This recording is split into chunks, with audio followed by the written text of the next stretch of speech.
Thank you, Mr. Liu. My name is El Chen, the country head of commercial for AirAsia Taiwan.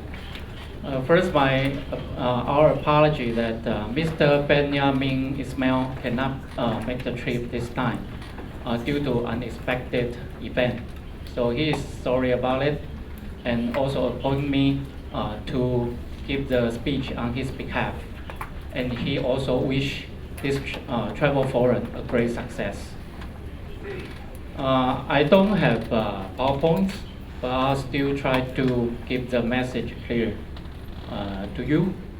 And if you would like to see more detail, please check on airasia.com or our Facebook. Okay. Distinguished participants, ladies and gentlemen, and thank you to the Taipei ITF Organizing Committee and Taiwan Visitor Association for inviting AirAsia to join this travel forum today. I would like to first congratulate the organizing committee, for the excellent arrangement for the travel fair and travel forum. ITF is definitely a good platform for exchanging and assisting the travel industry in linking up with other counterparts around the world.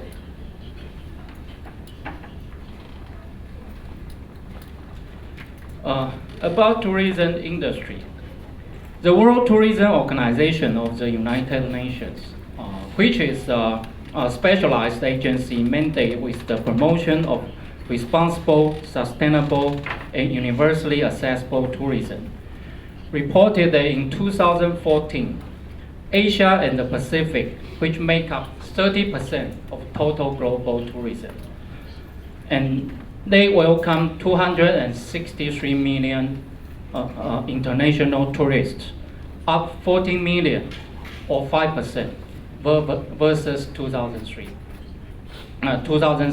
my apology. And the region earned $377 billion in tourism receipts, up by 16 billion or 4% versus 2013. International tourism is now an increasing significant component of international trade, as seen in export earning from international tourism and passenger transport, which reached 1.5 trillion globally in 2014. So with decreasing commodity prices, spending on international tourism grew significantly in 2014, proving the sector's capacity to stimulate economic growth, boost export, and creating jobs. As a worldwide export category, tourism ranks fourth after fuels, chemical, and food. Actually, it ranked number one in many developing markets. So tourism plays a crucial role in the Asia economy, being an important source of income and employment for all regions, ranging from urban to rural and peripheral. Tourism contributes to regional development and inclusive growth. However, the growth of tourism cannot be taken for granted. Facing high international competition, tourism has to adapt to new challenges and opportunities. The long-term competitiveness of the Asia tourism sector depends on the sustainable nature of its development and the improvement of its performance through innovation. An increased environmental concern advanced by consumer, local inhabitants, and authority provokes innovative action within the tourism industry.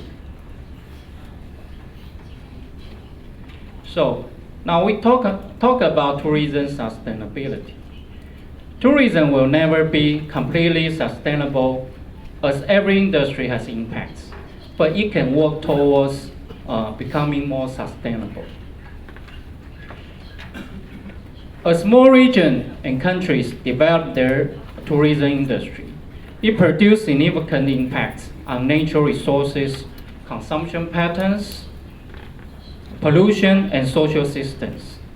The need for sustainable and responsible planning and management is imperative for the industry to survive as a whole.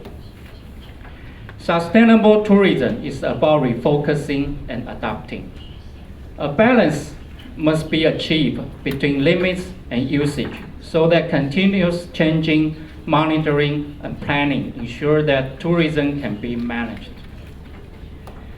This requires thinking long-term, like 10, 20 years from now, and realizing that change is often cumulative, gradual, and irreversible. Economic, social, environmental aspects of sustainable development must include the interests of all stakeholders, include local people, local communities, visitors, industry, and governments. As an airline, AirAsia Group are conscious of our duty to reduce as far as possible our carbon footprint via the most efficient use of energy. Fuel efficiency is, in fact, of critical importance to us not only because of its repercussions, but also because it is a major cost factor in our operations. AirAsia Group business model revolves around keeping our operations as fuel efficient as possible. This is achieved by three key principles, namely, maintaining a young fleet with the most modern and fuel-efficient engines. Currently, we have close to 200 aircraft, and most of them are under age of 5.